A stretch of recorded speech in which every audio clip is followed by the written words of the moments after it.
আলোচনা শুরুতে সে মহান আল্লাহ তাআলার দরবারে শুকরিয়া আদায় করছি যে মহান আল্লাহ সুবহানাহু ওয়া তাআলা আজকে পবিত্র ঈদুল আজহার দিনে সুন্দর একটা পরিবেশের মধ্য দিয়ে সুন্দরভাবে দুই রাকাত সালাত আদায় করার তৌফিক দান করেছেন এবং অত্র সময়ে বসে পবিত্র কোরআন এবং সহিহ সুন্নাহ থেকে কিছু আলোচনা করার এবং শ্রবণ করার মতো সুযোগ তৈরি করে দিয়েছেন। সে আল্লাহ তাআলার দরবারে সেজদায়ে শুকর সকলে বলছি আলহামদুলিল্লাহ। দুরুদ ও সালাম রাসূলের প্রতি, যিনি আমাদেরকে এমন একটি মহতী অনুষ্ঠানের গুরুত্ব, মহত্ব এবং তাৎপর্য বর্ণনা করে গিয়েছেন। সে রাসূলের প্রতি অগণিত দুরুদ ও সালাম পেশ করি। সকলে বলে আল্লাহুম্মা সাল্লি আলাইহি আল্লাহুম্মা বারিক আলাইহি। আলহামদুলিল্লাহ, আমি নিজেও অনেক আনন্দিত যে আজকে আমাদের সামনে আমাদের শ্রদ্ধাভাজন জেলা সভাপতি সাহেব থেকে শুরু করে আরও অনন্য ব্যক্তিবর্গ এখানে উপস্থিত রয়েছেন। তাদের উপস্থিতিতে আমি আপনাদের সামনে দাঁড়িয়ে ঈদুল আজহার খুতবা প্রদান করতে পারছি বা দিতে পারছি, এজন্য আমি নিজেকে অনেকটা আনন্দবোধ উপলব্ধি করছি এবং সাথে সাথে রবের শুকরিয়া আদায় করছি যে রব আমাকে তাদের মাধ্যমে এখানে আসার সুযোগ করে দিয়েছেন। সে রবের দরবারে ব্যক্তিগতভাবে শুকরিয়া আদায় করছি আলহামদুলিল্লাহ। সম্মানিত উপস্থিতি, যেহেতু সময় কম, এলোমেলো কথা বলে সময় পার করব না, আমাকে 7:30টার ভিতরে আলোচনা শেষ করতে হবে ইনশাআল্লাহ। তা যা হোক, আমরা আজকে ঈদুল আজহার দিনে উপস্থিত হয়েছি। আমরা সংক্ষেপে জেনে নেই যে এই কুরবান বা এই কুরবানিটা আমরা যে করি, এই কুরবান শব্দটির অর্থ কী। কুরবান শব্দ আরবি, এর উর্দু এবং ফার্সিতে এটাকে কুরবানি বলা হয়েছে, যার অর্থ হচ্ছে নৈকট্য লাভ। পারিভাষিক অর্থে আমরা এই কুরবানিকে এভাবে বলতে পারি, আল কুরবানু মা ইয়াতাকাররাবু বিহি ইলাল্লাহি তাআলা। কুরবানি ওই মাধ্যমটাকে বলা হয় যা দিয়ে আল্লাহর নৈকট্য লাভ বা অর্জন করা হয়। প্রচলিত অর্থে ঈদ উল আজহার দিন শারঈ নিয়ম মেনে যে পশু জবাহ করা হয়ে থাকে, এটাই হচ্ছে কুরবানি। কুরবানির গুরুত্ব বোঝাতে গিয়ে আল্লাহ তাআলা সূরাতুল হজের 36 নম্বর আয়াতে বলছেন, অল বুদনা জাআলনাহা লাকুম মিন শাআইরিল্লাহি লাকুম ফিহা খায়র। দুনিয়ার মানুষ শুনে রাখো, আমরা কুরবানির পশু সমূহকে তোমাদের জন্য আল্লাহর নিদর্শন সমূহের অন্তর্ভুক্ত করেছি। এই কুরবানির পশুর মধ্যেই তোমাদের জন্য কল্যাণ রয়েছে। অতএব আল্লাহ তাআলা কুরবানির গুরুত্ব এবং মাহাত্ম্য বোঝাতে গিয়ে বলছেন, কুরবানি দিনটা শুধু হত্যা দিবস নয়, পশু জবহ দিবস নয়। এই কুরবানির পশুর ভিতরেই আমি আল্লাহ আমার বড়ত্ব, আমার নিদর্শন এর ভিতরে লুকায়িত রেখেছি। বিশ্ববাসী জানবে, মুসলিম জাতি আল্লাহ তাআলাকে রাজি খুশি করার জন্য একটি প্রাণ নয়, হাজার হাজার লাখো লাখো প্রাণ তারা বিলিয়ে দিতে পারে আল্লাহর রাহে। এই কুরবানি তার একটি উজ্জ্বল দৃষ্টান্ত। অতএব এটা কোনো হত্যা দিবস নয়। যারা কুরবানিকে হত্যা দিবস বলেন, তাদের প্রতিবাদে কাজী নজরুল ইসলাম বহু পূর্বেই বলে গিয়েছেন, ওরে হত্যা নয়, আজ সত্যাগ্রহ শক্তির উদ্বোধন। ওই খুনের খুঁটিতে কল্যাণ কেতু লক্ষ্য ওই তরুণ। আজ আল্লাহর নামে জান কুরবানে ঈদের উদ্বোধন। ওরে হত্যা নয়, আজ সত্যাগ্রহ শক্তির উদ্বোধন। অতএব কুরবানির মধ্য দিয়ে আল্লাহর একত্ববাদ, তাওহীদ, আল্লাহর বড়ত্ব এবং মাহাত্ম্য মুসলিম জাতি গোটা বিশ্বে ঘোষণা করে থাকেন। এর ভিতরেই আল্লাহ রাব্বুল আলামিন এক কঠিন নিদর্শন লুকিয়ে রেখেছেন মুসলিম মিল্লাত তথা বিশ্ববাসীর জন্য। অতএব কুরবানির গুরুত্ব অপরিসীম এবং অবর্ণনীয়। কুরবানির হুকুম সম্পর্কে আমরা এই কথা জানি, সর্বজন সকলেই একমত যে কুরবানি সকলের সম্মতিক্রমে সুন্নাতে মুআক্কাদা। কুরবানি সুন্নাতে মুআক্কাদা হলেও কুরবানি অজীব হওয়ার পর্যায়ের দাবিদার রাখে। কেননা নবী মুহাম্মদ সাল্লাল্লাহু আলাইহি ওয়াসাল্লাম বিদায় হজের ভাষণে বলেছিলেন, যে ভাষণের কথাটি আবু দাউদ তিরমিজি মিশকাতের 1478 নম্বর হাদিসে বর্ণনা করা হয়েছে। আমাদের নবী বললেন, ইয়া আইয়ুহান নাসু ইন্না আলা কুল্লি আহলি বাইতিন ফি কুল্লি আমিন উযিহাতান ওয়া আতিরাতান। হে মানব জাতি, তোমাদেরকে আমি রাসূল সাল্লাল্লাহু আলাইহি ওয়াসাল্লাম এ নির্দেশ প্রদান করছি যে তোমাদের প্রতি প্রত্যেকটি বছর প্রতিটি পরিবারের পক্ষ হতে একটি করে কুরবানি এবং আতিরার বিধান আমি রেখে গেলাম। যদিও আতিরার বিধান পরবর্তীতে রহিত হয়ে যায়, যেটা রজব মাসের প্রথমে কুরবানি করা হতো আল্লাহর জন্য। সম্মানিত উপস্থিতি, অতএব নবী সাল্লাল্লাহু আলাইহি ওয়াসাল্লামের এই আদেশ এবং নবী সাল্লাল্লাহু আলাইহি ওয়াসাল্লামের ওই ধমক, যেটা আহমদ, হাকিম, বাইহাকি, দারাকুতনি, ইবনে মাজার 3123 নম্বর হাদিসে আমাদের নবী বলেছেন, আবু হুরায়রা রাদিয়াল্লাহু তাআলা আনহু বর্ণনা করেছেন, মান কানা লাহু সাআতান আলাম ইজাহি ফালাম আকরিবান্না মুসাল্লান। সামর্থ্যবান ব্যক্তি, যার সামর্থ্য রয়েছে, সামর্থ্য থাকার সত্ত্বেও যে ব্যক্তি কুরবানি করল না, ওই ব্যক্তি যেন আমার ঈদগাহের নিকটবর্তী না হয়। আমাদের নবী সাল্লাল্লাহু আলাইহি ওয়াসাল্লাম একজন সামর্থ্যবান ব্যক্তিকে এভাবেই ধমক দিয়ে গিয়েছেন, ও ব্যক্তি, তোমার সামর্থ্য রয়েছে, তোমার টাকা পয়সা রয়েছে, তুমি কুরবানি করলে না, কুরবানির এমন একটি গুরুত্বপূর্ণ বিধানকে অবজ্ঞা করে চলেছ, তুমি ঈদগাহের ময়দানে আসা তো দূরের কথা, তুমি আমার ঈদগাহের ময়দানের নিকটবর্তী হও না। এ ধমক নবী মুহাম্মদ সাল্লাল্লাহু আলাইহি ওয়াসাল্লাম আমাদেরকে দিয়ে গিয়েছেন। অতএব সর্বসম্মতিক্রমে কুরবানি সুন্নাতে মুআক্কাদা হলেও এই দুটি হাদিস পেশ করে আমরা ওয়াজিব পর্যায়ের দাবিদার রাখতে পারি ইনশাআল্লাহ। যদিও বলছি না কুরবানি আপনার আমার জন্য ওয়াজিব, তবে ওয়াজিব সমপর্যায়ের দাবিদার ইনশাআল্লাহ, আল্লাহু আলাম। সম্মানিত উপস্থিতি, কুরবানির এই বিধান, এটা কি শুধু আপনার আমার জন্য না, পূর্বকার জাতি কওমদের জন্য আল্লাহ তাআলা এই কুরবানির বিধান রেখেছিলেন? আল্লাহ তাআলা এই কথার উত্তর প্রদান করছেন।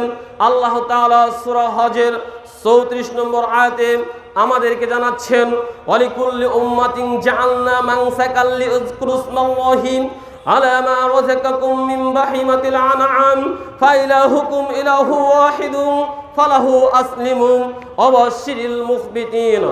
আল্লাহ বলছেন, দুনিয়ার মানুষ, শুধু আমি তোমাদের জন্য এই কুরবানির বিধান রাখিনি, পূর্বকার যত জাতি এবং কওম ছিল সকলের জন্য আমি আল্লাহ এই কুরবানির বিধান রেখেছিলাম, এজন্য যে তারা যখন কুরবানির পশুটাকে জবাহ করবেন, আমি আল্লাহ আমার নাম নেবে, আমার নাম স্মরণ করবে, আমার মহত্ব, আমার বরত্ব ঘোষণা করবে।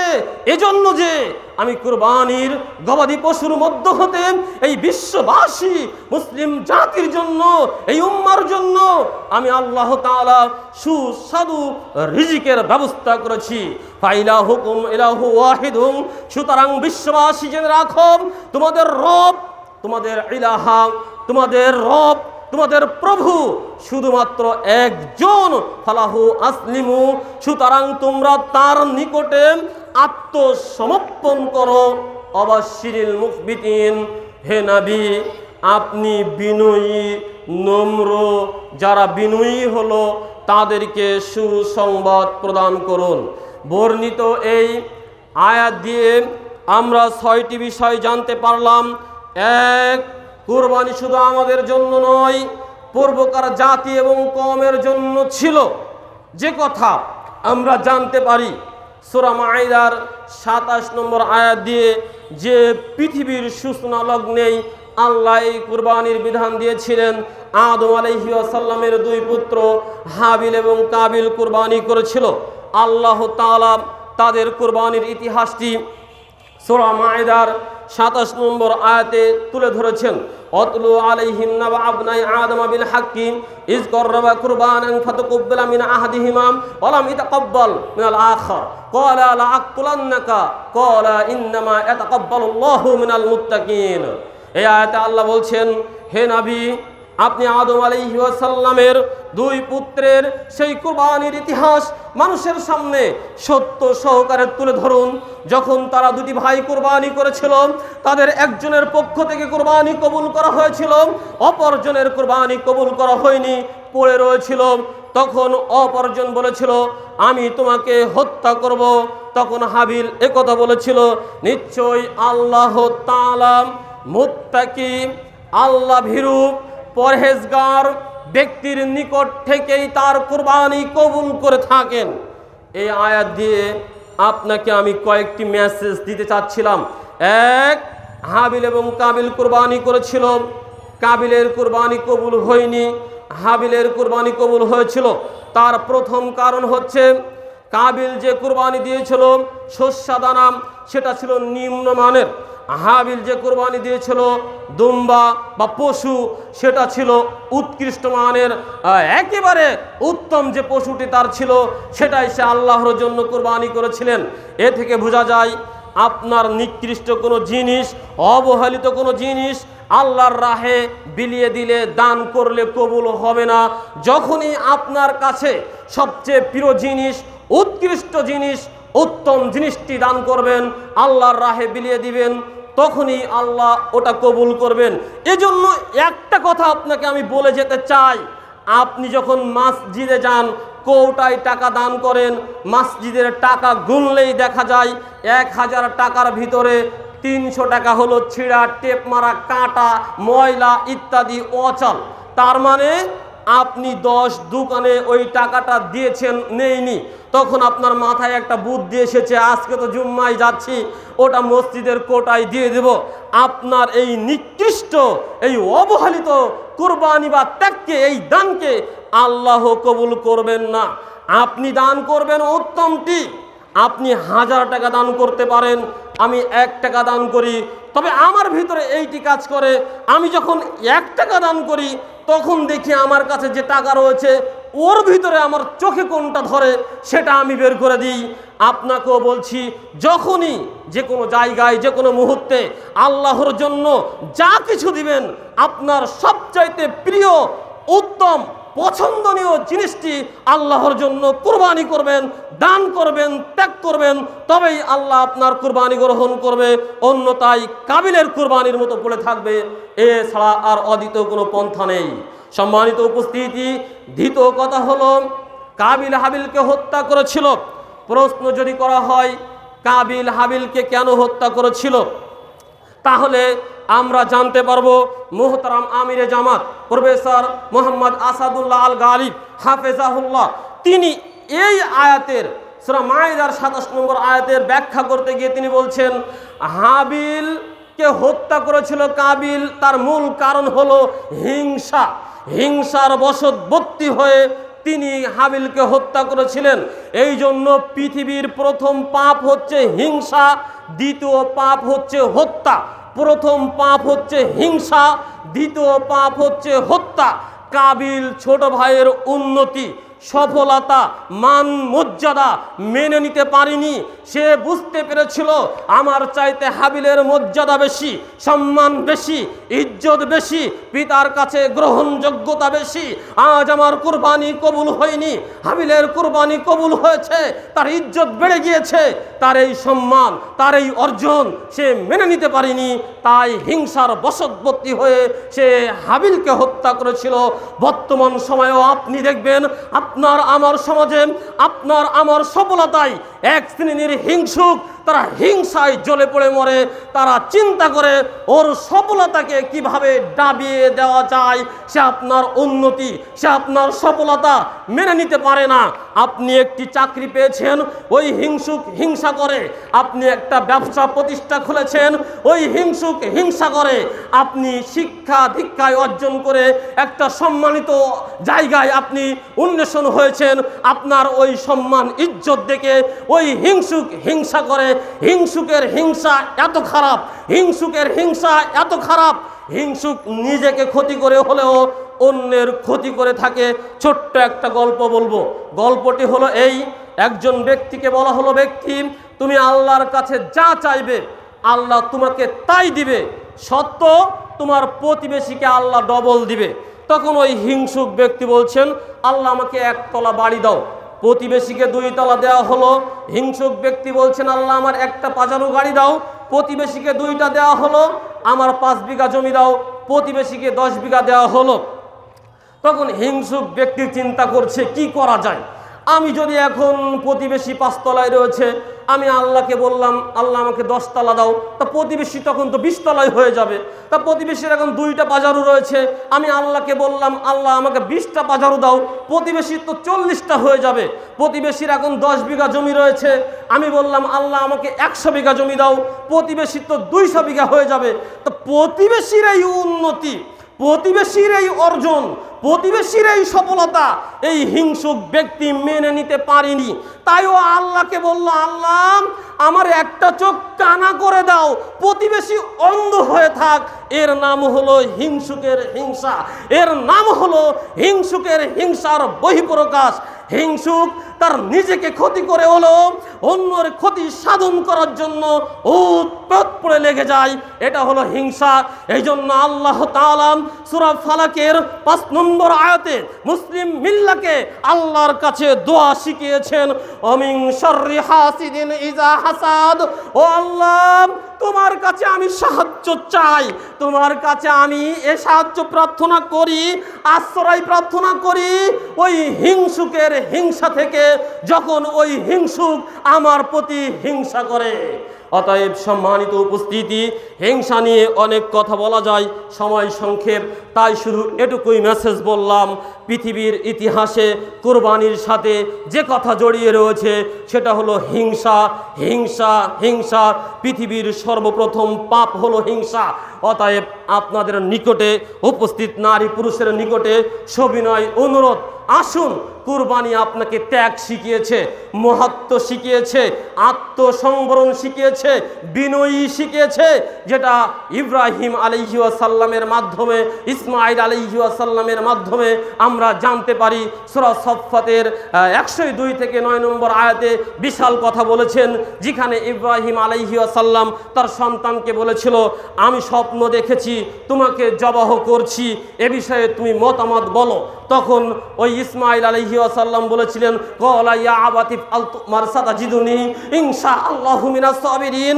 হে আমার পিতা, আপনাকে যে নির্দেশ প্রদান করা হয়েছে আপনি সেটা বাস্তবায়ন করুন, নিশ্চয়ই আপনি আমাকে ধৈর্যশীলদের ভিতরে অন্তর্ভুক্ত পাবেন। পৃথিবীতে যারা ধৈর্য ধারণ করে দৃষ্টান্ত তৈরি করেছে, ইনশাআল্লাহ ও আমার পিতা সেই সমস্ত ব্যক্তিদের অন্তর্ভুক্ত আপনি আমাকে পেয়ে যাবেন। সুবহানাল্লাহ। অতএব কুরবানির ইতিহাস হিংসা মুক্ত ইতিহাস, কুরবানির ইতিহাস ত্যাগের ইতিহাস, কুরবানির ইতিহাস বিনয়ের ইতিহাস, কুরবানির ইতিহাস নিজেকে সুপিয়ে দিয়ে বিলিয়ে দেওয়ার ইতিহাস। আল্লাহ রাব্বুল আলামিন আপনাকে আমাকে এই গুণগুলো অর্জন করার তৌফিক দান করুন। হাবিল যে কথা বলেছিল যে আল্লাহ নিশ্চয়ই মুত্তাকি ব্যক্তির নিকট থেকে কবুল করেন, এ কথা আল্লাহ আমাদেরকে বলছেন, ও দুনিয়ার মানুষ, উম্মতে মুহাম্মাদি, তোমরা বলছো কুরবানি করেছি, আমার 5 লক্ষ টাকার উট, আমার 2000 টাকার গরু, আমার এত টাকার খাসি। শোনো, আমি তোমাকে বলছি, লা ইয়ানালাল্লাহু লুহুমুহা ওয়ালা দিমাউহা ওয়ালাকিন ইয়ানালুহুত তাকওয়া মিনকুম। সূরা হজের 37 নম্বর আয়াতে আল্লাহ বলছেন, তোমরা যে কুরবানি করো তার কোনো গোশত, তার কোনো রক্ত আমার নিকটে পৌঁছায় না, শুধু পৌঁছায় তোমাদের তাকওয়া, আল্লাহ ভীতি, পরহেজগারিতা। কতটুকু আল্লাহকে ভয় করে, কতটুকু তাকওয়া অর্জন করে তোমরা এই কুরবানিটি করছো, ওটা আমি আল্লাহ দেখি। তোমাদের উট দেখি না, তোমাদের গরু দেখি না, তোমাদের ছাগল দেখি না। তুমি যে অহংকার করে তোমার ওই গরুর গলায় মালা ঝুলিয়ে রেখেছো, 2 দিন ধরে রাস্তায় ওই অ্যাড দিয়ে বেড়াচ্ছ, 2 দিন ধরে ঈদের মাঠে টাঙ্গিয়ে রেখেছো তোমার গরুকে, তুমি কি বুঝাতে চাচ্ছ? তোমার কুরবানি কি লোক দেখানোর জন্য, না তোমার কুরবানি আল্লাহর সন্তুষ্টির উদ্দেশ্যে তুমি প্রদান করছো? তুমি কি একথা বলতে পারো না? কুলিন্না সলাতি ওয়া নুসুকি ওয়া মাহইয়ায়া ওয়া মামাতি, হে আল্লাহ, আমার সালাত, আমার কুরবানি আমার দুনিয়ার জীবনের বেঁচে থাকা, আমার দুনিয়ার জীবনের মরে যাওয়া, আল্লাহ সব কিছু তোমার জন্য, দুনিয়ার কাউকে সন্তুষ্ট করার জন্য, দুনিয়ার কাউকে দেখানোর জন্য। আমার কুরবানিও নয়, আমার সালাতও নয়, আমার বেঁচে থাকাও নয়, আমার মরে যাওয়া নয়, আমার জীবনটাই চলে তোমার সন্তুষ্ট করার উদ্দেশ্যে। এই ত্যাগ তিতিক্ষা নিয়ে আপনাকে আমাকে কুরবানি দিতে হবে। কেননা কুরবানির মূল উদ্দেশ্য হলো, কুরবানির মূল টার্গেট হলো আপনার আমার ভিতরে আল্লাহ ভীতি, পরহেজগারিতা অর্জন করা। সম্মানিত উপস্থিতি, দ্বিতীয় কথা যে কথা বলছিলাম, নবী মুহাম্মদ সাল্লাল্লাহু আলাইহি ওয়াসাল্লামকে আল্লাহ জানিয়েছেন প্রত্যেক জাতি কওমের জন্য কুরবানির বিধান রেখেছিলাম। কেন? তারা যেন কুরবানির পশু জবাহ করার সময়ে আমার নাম স্মরণ করে। এই জন্য কুরবানির মধ্য দিয়ে আপনাকে আমাকে বেশি বেশি আল্লাহর নাম স্মরণ করতে হবে। তাই তো তাকবীর ধ্বনি পাঠ করবেন। ওই 9 জিলহজ থেকে 13 জিলহজ আসরের পর পর্যন্ত, সালাতের পরে তো করবেনই। তাছাড়া হাঁটতে চলতে, রাস্তাঘাটে, বাজারে, ব্যবসা প্রতিষ্ঠানে যেখানেই থাকেন না কেন, সদা সর্বদা চিৎকার করে বলবেন, উচ্চ স্বরে বলবেন, আল্লাহু আকবার, আল্লাহু আকবার, লা ইলাহা ইল্লাল্লাহ, আল্লাহু আকবার, আল্লাহু আকবার, ওয়ালিল্লাহিল হামদ। কেননা আল্লাহর গুণকীর্তন, আল্লাহর নাম স্মরণের জন্য এই কুরবানির বিধানের একটি তাৎপর্য রয়েছে। এছাড়াও আরেকটি কথা, এই কুরবানির মধ্যে আপনার আমার জন্য আল্লাহ তাআলা রিজিকের ব্যবস্থা করেছেন। এ কথা আল্লাহ বলেছেন, এ কথা আল্লাহ জানিয়েছেন। এজন্য তো রিজিক ধনী ব্যক্তিও পাবে, এজন্য তো রিজিক গরিব ব্যক্তিও পাবে। আপনি কুরবানি করেছেন, অথচ আপনি কুরবানির গোশটি ফ্রিজে লোড করে রেখেছেন, আপনি গরিব মিসকিনকে দিলেন না, আপনার কুরবানি কবুলযোগ্য নয়। তাই তো আল্লাহ আপনাকে আমাকে জানিয়ে দিয়েছেন সূরা হজের 28 এবং 36 নম্বর আয়াতে, ফাকুলু মিনহা ওয়াতইমুল বাইস আল ফাকির, ফাকুলু মিনহা ওয়াতইমুল কানিয়া আল মুতাররা। আল্লাহ বলছেন তোমরা কুরবানির গোশত হতে নিজে খাও এবং যারা অভাবী দুস্থ তাদেরকে খাওয়াও। তোমরা কুরবানির গোশত হতে নিজে খাও, যারা তোমাদের কাছে হাত পাতে তাদেরকে দাও, যারা লজ্জাবোধ করে হাত পাতে না তাদের খোঁজ খবর নিয়ে তাদের নিকটে পৌঁছিয়ে দাও। এজন্য কুরবানির মধ্যে আপনার আমার সর্বসাধারণের জন্য রিজিক রয়েছে। তাই কুরবানির গোশত আপনি নিজে খাবেন, অভাবীদেরকে দেবেন এবং যারা আপনার নিকটে আসেনি, চাইতে পারেনি তাদের নিকটে পৌঁছে দিবেন। সম্মানিত উপস্থিতি, যেহেতু সময় শেষ হয়ে গিয়েছে আমিও আমার আলোচনা গুটিয়ে নিচ্ছি।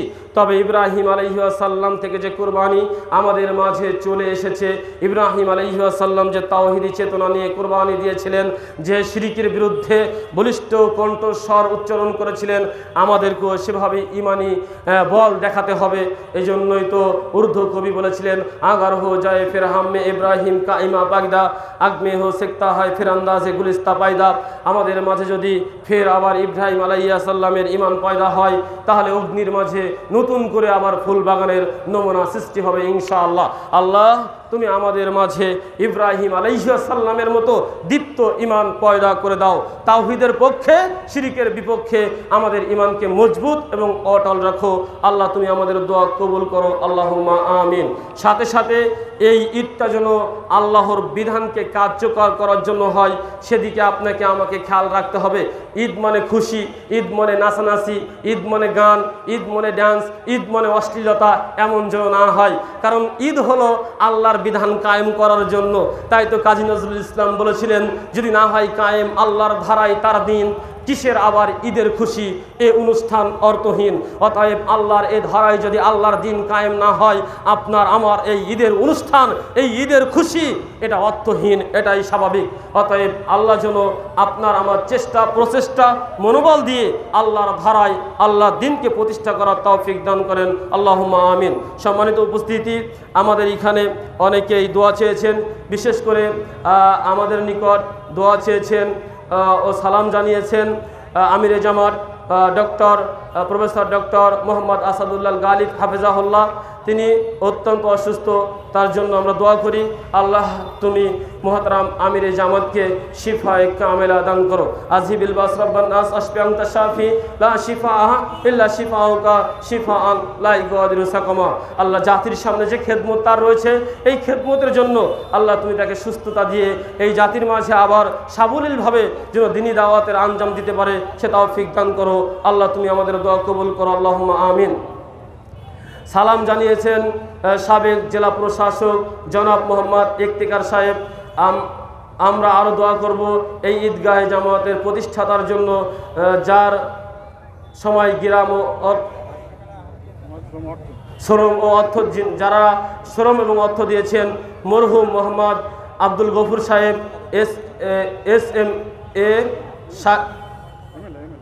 MLA সাহেব, মরহুম মাওলানা মতিউর রহমান সালাফি, অধ্যক্ষ বদরুন্নেসা মাস্টার আব্দুর রহমান সহ বর্তমান যারা ঈদগাহের জামাতের আয়োজনের জন্য সময়, শ্রম দিয়ে, অর্থ দিয়ে সাহায্য করছেন, তাদের সকলের জন্য দোয়া করি। দোয়া চেয়েছেন আমাদের কাছে হাবিবুল্লাহ বাহার, যিনি ক্যান্সার রোগে আক্রান্ত, যিনি ইতিপূর্বে বহু হাজিকে বিনা খরচে হজে নিয়ে গিয়েছেন। অতএব আল্লাহর কাছে দোয়া করি, আল্লাহ যে সমস্ত মানুষগুলোর শ্রম দিয়ে, অর্থ দিয়ে, সহযোগিতা দিয়ে আমরা এমন একটি সুন্দর ঈদগাহের আয়োজন পেয়েছি, আল্লাহ তুমি সেই সমস্ত মানুষগুলোকে, হাবিবুল্লাহ অসুস্থ, হাসপাতালে আছে। হাবিবুল্লাহ বাহার না, হাবিবুল্লাহ বাহার বলছি তো ওনার কথা, যিনি হাবিবুল্লাহ তিনি অসুস্থ রয়েছেন। হাবিবুল্লাহ ভাই হয়তো তিনি অসুস্থ রয়েছেন। আমরা সকলের জন্য দোয়া করি, আল্লাহ তুমি সকলকে শিফায়ে কামেলা দান করো। আল্লাহ তুমি তাদের রোগ মুক্তি করো, স্বাভাবিকভাবে যেন আমাদের মাঝে আবার ফিরে এসে তোমার ইবাদত বন্দিগি করতে পারে, আল্লাহ সে তৌফিক দান করো। যাদের সময় শ্রম দিয়ে আল্লাহ এই ঈদের আয়োজন আঞ্জাম হয়ে থাকে, আল্লাহ তুমি তাদের প্রতি দয়া করো, আল্লাহ তুমি তাদের প্রতি রহম করো। বর্তমান সময়েও যারা এই ঈদগাহের আঞ্জাম দিচ্ছেন, সময় দিচ্ছেন, তত্ত্বাবধান করছেন, আল্লাহ তুমি তাদের প্রতি রহম করো।